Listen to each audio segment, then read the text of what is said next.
So I'm going to talk about my COVID experience over the past year. So we're going to start from the very beginning when my spring break got extended for 2 more weeks, which at that time I was very happy about, because I was like, yay, no school for 2 more weeks. I can relax, do no homework or anything. So I went to Florida with my mom and dad because they were going for my mom's spring break. So I got to relax for another week, which was really nice. And then when school started to get canceled, all those colleges started to cancel their schools, and my college canceled. I realized that this pandemic is a little more serious, and that COVID is more serious than I was taking it. So I did some research, and I was listening to all the news and stuff to try to learn more about it so I could be educated on it.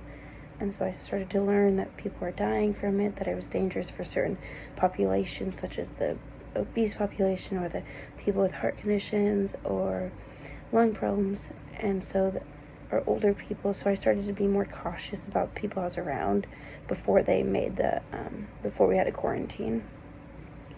So during all this, I was getting a little nervous and scared for my grandparents, for my parents even. You just never knew who was going to affect. So I moved back home. I was stuck at my house, which I had not been stuck at my house for about 3 years because I had moved to college. So this was a different feeling again. I couldn't work. I couldn't go out to eat. I couldn't do anything because everything was shut down. I wasn't able to work, which meant I was stuck at home all day, every day. I was sleeping in, which I usually don't sleep in, so that was a big difference. It was beginning to be a little stressful, even just having to stay home, because you're so used to being able to go do whatever you want, and so when you're stuck at home, you don't know what to do with yourself. Having to do all my schoolwork online was kind of difficult because some teachers were more organized than others, so that could become difficult. You didn't know what the teachers were going to do because nobody knew how to do online schooling at that time.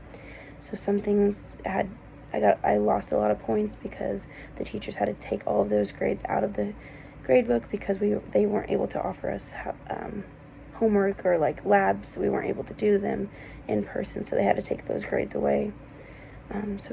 That was very stressful, caused a little bit of anxiety on that part.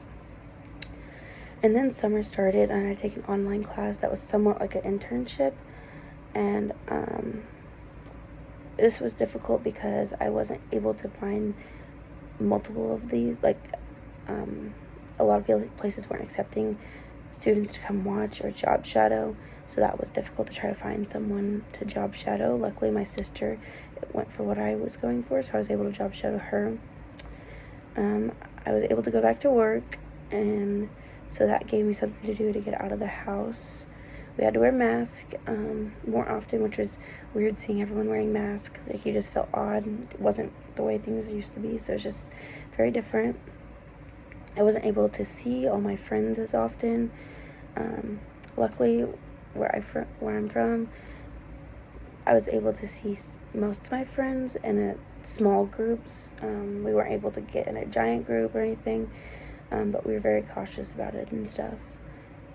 Then school was starting to back up. I thought it was going to get canceled again, but it didn't.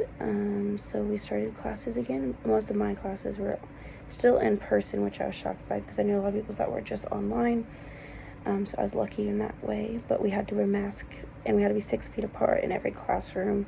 I worked at the rec down at my school, and so we had to wear masks working out. So that was difficult to enforce. So that caused a lot of anxiety trying to plan around classes being in person again and the classes being online, and having to not do certain labs because they we're gonna be too close to each other. So a lot of the classes that I had to switch up how they used to do their classes, which was kind of difficult to deal with. And then I had to start applying to grad schools. That was difficult because a lot of the places had to lower their required job shadowing hours because we weren't able to job shadow during COVID. And then their interview processes changed because we weren't able to meet in person for the interview, which was kind of difficult and stressful for me because I like to go and meet these people to get to know them better. And then in October, I actually got COVID. I developed some symptoms, so I went and got tested because I had a fever, and I never get fevers, and I tested positive for COVID. This was really kind of difficult because I was the first one out of my friends to develop the symptoms. Whether or not I was the first one to have it, we don't know. And so we all ended up getting it, and so we were stuck in quarantine for another 2 weeks, which was very lonely, and luckily we had each other, all my roommates, but it was still difficult to have to be stuck in a small apartment with 4 different people for 2 weeks straight, but we made it work. Then Christmas came around, people started getting vaccinated, so that's helping, and it's making some things go back to normal, which is good. And then the mask mandate was lifted, so it's starting to seem like things are going in the right direction, which I am hopeful for, and I'm hoping things will start going back to normal soon. So that is my COVID experience throughout the past year.